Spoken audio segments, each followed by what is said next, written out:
દેહ પર્યંત આજ્ઞામાં રહે તો કૃપા થાય. આજ્ઞાનો લોપ ક્યારે થાય કહેવાય નહીં, અથવા લોપ ન થાય પણ ઢીલો તો પડે, ઢીલાસ આવી જાય અને પછી ડાઉન થતાં આજ્ઞા લોપાય. આખી જિંદગી કોઈ કાળે આજ્ઞા લોપ ન થાય ત્યારે કૃપા થાય. આ લોકમાં પણ કૃપા થતી નથી તો આ તો ભગવાન, એ તો રાયના લેખા લેશે. બધું જ જાણે છે, કહેતા નથી, કહી શકતા નથી, કેમ કે આપણને આગ લેવા છે એટલે કહેતા નથી. પણ બધું જાણે છે. ભગવાન કૃપાળુ છે, તે કૃપા કરશે. સારધાર આજ્ઞા પાડે તો બેડો પાર. સારધાર ક્યારેય લોપ ન થાય. એવી રીતે થાય તો બેડો પાર. તો રહે શું? એ રૂપ થઈ ગયો. સત્પુરુષ કહે તેમ કરવું તે પુરુષ પ્રયત્ન. બીજી ઘણા બધા આજ્ઞા કરનારા છે, જબરદસ્તી કરે, પણ સત્પુરુષ આધ્યાત્મિક માર્ગે ચડાવે છે. બીજું બધું તો માયિક છે, માયિક, નાશવંત, તુચ્છ, ક્ષણિક. એટલે સત્પુરુષની આજ્ઞા પાડે તો બેડો પાર. પોતાનામાં મનમાં આવે તે રીતે વર્તે નહીં. સત્પુરુષ ભગવાનના નજીકના માણસ છે, ભગવાનમય છે, તો એમની આજ્ઞામાં બધો સાર હોય. બીજાની આજ્ઞા પાડીએ તો ઠીક છે, જે જેનું દૈવત હોય એ પ્રમાણે કરે, પણ સત્પુરુષની આજ્ઞા હોય તો તે તમને ભગવાન સાથે મેળ કરાવી દે. ગુણાતીત વિના મોક્ષનો રસ્તો ખુલે નહીં. એ તો ભૌમિયા છે, ભગવાન પાસે લઈ જનાર છે. તો ગુણાતીતનો સંગ થાય તો તે રસ્તો ખોલી આપે, નહીં તો કૂટાય. તમને લાગે કે મને બહુ આવડે છે, પણ મન ધાર્યું થાય એમાં બરકત ન આવે. ગુણાતીત વિના મોક્ષનો રસ્તો ખુલે નહીં. એ તો ભૌમિયા છે, ભગવાન પાસે લઈ જનાર છે. તો ગુણાતીતનો સંગ થાય તો તે રસ્તો ખોલી આપે, નહીં તો કૂટાય. તમને લાગે કે મને બહુ આવડે છે, પણ મન ધાર્યું થાય એમાં બરકત ન આવે.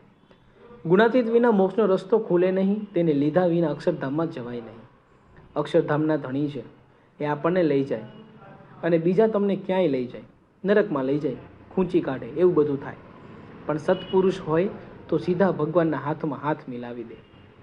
આપણે કેટલા ભાગ્યશાળી છીએ કે શાસ્ત્રીજી મહારાજ, યોગીજી મહારાજ, પ્રમુખ સ્વામી મહારાજના સંબંધમાં આવી ગયા.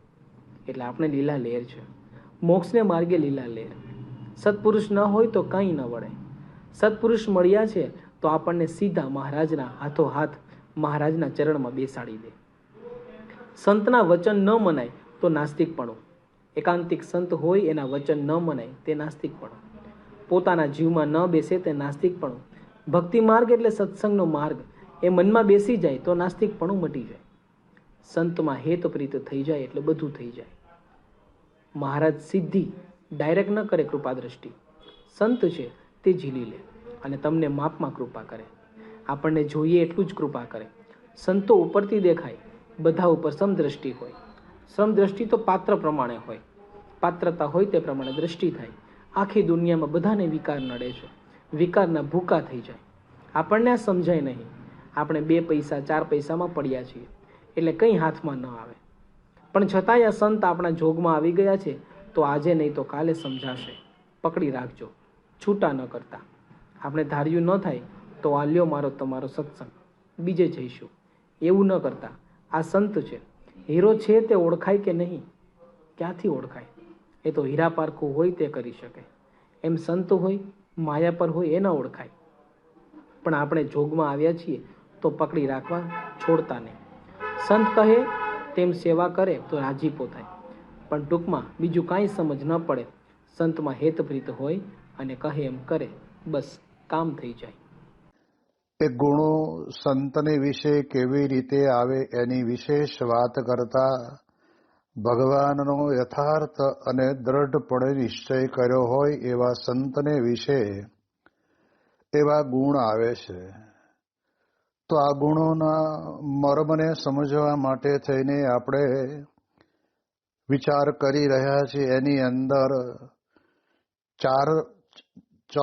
ચોથા ગુણ સુધી આપણે આવ્યા, જેની અંદર સત્ય, શૌચ, દયા અને ક્ષાંતિ. અને હવે આપણે જઈએ છીએ આગળ 5મો ગુણ ત્યાગ. એટલે ત્યાગની વાત જ્યારે લોક જગતની અંદર થતી હોય છે ત્યારે જીવનની અંદર સંસાર છોડીને ત્યાગાશ્રમ સ્વીકારે, એને પણ લોકો ત્યાગ કહે છે. પોતાની પાસે જે કઈ વસ્તુ છે એ વસ્તુનો સદુપયોગ કરવા માટે, સમાજના હિત માટે કંઈક ત્યાં છોડી દે એને પણ ત્યાગ કહેવામાં આવે છે. અહીંયા આગળ આપણને એનો મર્મ સમજાવતા કહે છે કે યાચકો પ્રત્યે ઉદારતા અથવા તો પરમાત્માને વિશે સમર્પણ, આત્મસમર્પણ, આ બે વાત આપણને સમજાવે છે. જ્યારે આપણે જાણીએ કે ભગવાન સ્વામિનારાયણ પોતે પોતાના ઘરની અંદરથી અયોધ્યાથી જ્યારે નીકળ્યા ત્યારે એમણે જે ત્યાગ કર્યો એ ત્યાગ પોતા માટે નહીં પણ આખા ભારત વર્ષના ઇતિહાસની અંદર જુદા જુદા સ્થળોમાં મુમુક્ષુઓ જ્યાં આગળ ભગવાનના દર્શનની ઈચ્છા કરીને ઘણા વર્ષોથી રહેતા હતા એ બધાને દર્શન આપવા માટે અને એ બધાના મનોરથ પૂર્ણ કરવા માટે થઈને એક કલ્યાણ યાત્રાનો આ એક એમના ઘરનો ત્યાગ હતો. બાકી તો આપણે જાણીએ છીએ કે ન જેવી સામાન્ય વસ્તુને છોડવી પણ સંસારની અંદર બહુ જ અઘરી પડતી હોય છે. જીવનની અંદર લોકો પોતે પોતાના જીવનમાં મદોન્મત્તતા આવે એવા કેફી પદાર્થો લેવા માટે તલપાપડ થતા હોય છે. હવે એને જ્યારે છોડવું હોય ત્યારે એ પોતે છોડી શકતા નથી. પરંતુ ભગવાનનો આ ત્યાગપણાનો ગુણ કેવો છે કે પોતાના માટે ન રાખતા બીજા અન્યને માટે, યાચક માટે આપી દેવું, એવો એમનો ત્યાગ. સ્વામીશ્રી પોતે અમદાવાદની અંદર કોઈ હરિભક્તની ખબર કાઢી અને પછી નીકળ્યા છે તેવા સમયની અંદર 4 રસ્તા ઉપર ગાડી ઊભી રહી અને ત્યારે એક ભિક્ષુક ત્યાં આગળ આવે છે. પ્રમુખ સ્વામી મહારાજ પોતે પત્ર વાંચી રહ્યા હતા અને આવીને ગાડીનો કાચ ખખડાયો અને ત્યારે તે વખતે સ્વામીએ ધીરે ધીરે કાચ ખોલ્યો. શું પ્રમુખ સ્વામી મહારાજના જીવનની અંદર ઉદારતા હતી એનો આપણને દર્શન થાય. એટલે એ ભિક્ષુકે એવું કહ્યું કે 2-3 દિવસથી ભૂખ્યો છું ને તો તમે મને કંઈક આપો. એટલે સહેજે સહેજે પાછળ બેઠેલા સંતોને, સેવકોને પૂછ્યું કે આપણી પાસે પ્રસાદ હોય તો લાવો આપણે અને આપીએ.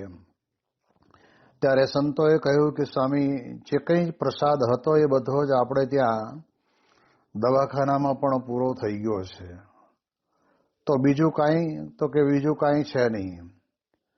સંતોના મનમાં એમ હતું કે જે પધરામણે ગયા તે વખતે ત્યાં આગળ એક હરિભક્તે કાજુનું પેકેટ આપેલું અને એ પેકેટ તો કહેવાય છે કે હરિકૃષ્ણ મહારાજને ધરાવવા માટે થઈને આ પ્રમાણે રાખી મૂકવું જેથી કરીને ઠાકોરજીના કામમાં આવે. એટલે સ્વામીશ્રીને યાદ હતું. સ્વામીશ્રીએ કહ્યું કે આપણે એક પધરામણી ગયા ત્યાં આગળ કાજુનું પડીકું મળ્યું હતું, એ લાવો. એટલે સંતોએ પછી તો બાપાએ આજ્ઞા કરી એટલે એ કાજુનું પડીકું સ્વામીશ્રીને આપ્યું. એમાંથી મુઠ્ઠી ભરીને કાજુ જ્યારે ભિક્ષુકને આપ્યા ત્યારે એણે કહ્યું કે સ્વામીજી ઇતને સે ક્યા હોગા, હમકો પૂરા દે દો. અને તરત જ એમણે પોતે પોતાના જીવનની અંદર આવા ઘણા પ્રસંગોની અંદર ઉદારતા દાખવી છે એનો આપણને અનુભવ થાય. તો તરત જ આખું કાજુનું પેકેટ એમને આપી દીધું. ભગવાનને માટે તો કંઈક આપણને ભગવાનનો ભક્ત આપી રહેશે એવી એક શુભ ભાવનાથી એ યાચકની ઈચ્છાને પૂરી કરી. જ્યારે પ્રમુખ સ્વામી મહારાજ પોતે પાંડુરંગ અઠવાલેની અહલ્યાબાદની અંદર જ્યારે એક શિબિર હતી ને શિબિરની અંદર સ્વામીશ્રીને વિશેષ પદ માટે આમંત્રણ મળેલું હતું. અરે ત્યારે પૂજ્ય વિવેક સાગર સ્વામી અને સ્વામી બાપા બધા જ ત્યાં પધારેલા. તે વખતના સમયની અંદર એ વખતે ત્યાં આગળ આજુબાજુ વિચરણ કરવાનું હશે, એટલે સંતોએ થોડીક સૂકા નાસ્તાની વ્યવસ્થા ઠાકોરજી માટે અને સ્વામીશ્રી અને સંતો માટે સાથે લીધેલી. એ વ્યવસ્થાને કારણે કરીને સ્વામીશ્રી પોતે ત્યાં કોઈ એક આશ્રમની અંદર ઉતર્યા હતા અને ત્યારે વાવડી કરીને ગામના હરિભક્તો ત્યાં આગળ ફરતા ફરતા આવ્યા અને પ્રમુખ સ્વામી મહારાજના દર્શન કર્યા. ત્યારે સ્વામીશ્રી તરત જ એમના અંતરની અંદર રહેલી મનની ભાવનાને સમજી ગયા હોય એમ